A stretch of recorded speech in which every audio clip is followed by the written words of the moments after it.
Hi, I'm Christy. I want to talk to you today about sensory systems. I should remind you that I'm not a medical professional. This is not meant to diagnose or treat. It is for informational purposes only.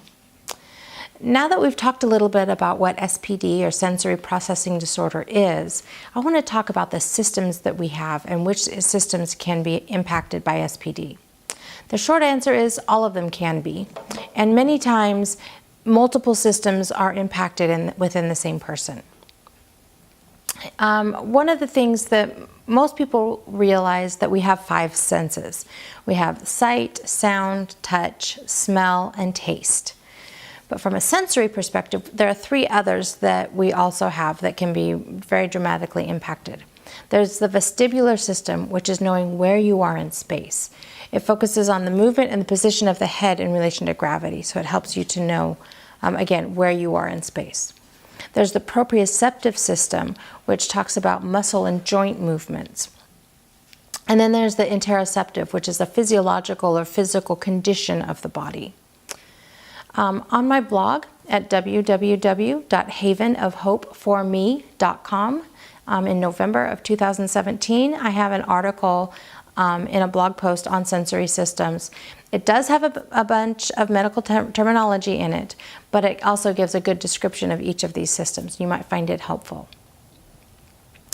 Ayers was one of the pioneers in identifying and treating SPD, and she focused mostly on the tactile, vestibular, and proprioceptive systems, which really makes sense to me because it helps you to figure out where you are in space, which is the vestibular. It helps you to know how you're moving through space, which is the proprioceptive system. And then it also helps you know what things feel like as you move, which again would be the tactile system. And when you can process all of these things more accurately, then it helps you move through life more easily.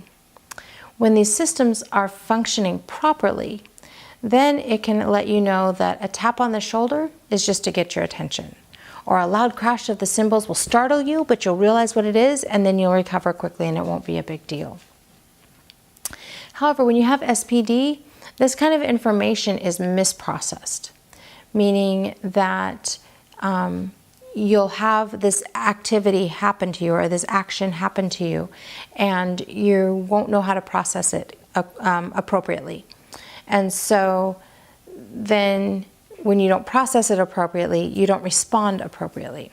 So that tap on the shoulder that I was talking about might be seen or processed as a major slap, and you'll respond as if you had had lots of pain.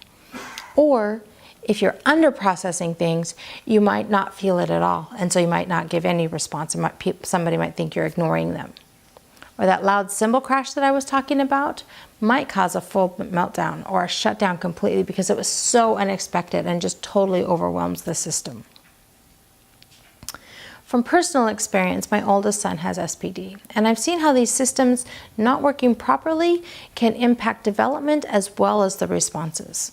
I think especially of when my son was learning to walk. He struggles with the vestibular and proprioceptive systems and the input from them. And so one of the things his PT did was to take 2 wrist weights that would lay flat, and she velcroed them together and turned them into a belt to put around his waist. And it was really interesting to me how instantly, as soon as she put it on, he would walk more stably and more solidly and just more confidently, because suddenly he had more sensory input, and so he could figure out where he was in space. That allowed him to move more confidently through the activities and around the therapy room. And the beauty of it was the effects of wearing that for just a few minutes would last for several hours. It's remarkable to me how intricately connected all of these sensory systems are, and how much that they rely on information from each other to process through. It's also interesting how the way the brain processes this information and how it can either make life easier or more difficult, depending on how appropriately that information is processed. I am encouraged to know, though, that interventions and treatments really can help. The brain can learn to process information more appropriately, and as you repeatedly process that information, you can learn to have more typical responses more regularly. So as we understand how these systems work and how we can help our loved ones improve their responses to this, I hope you can agree with me that life is good and there is never a dull moment.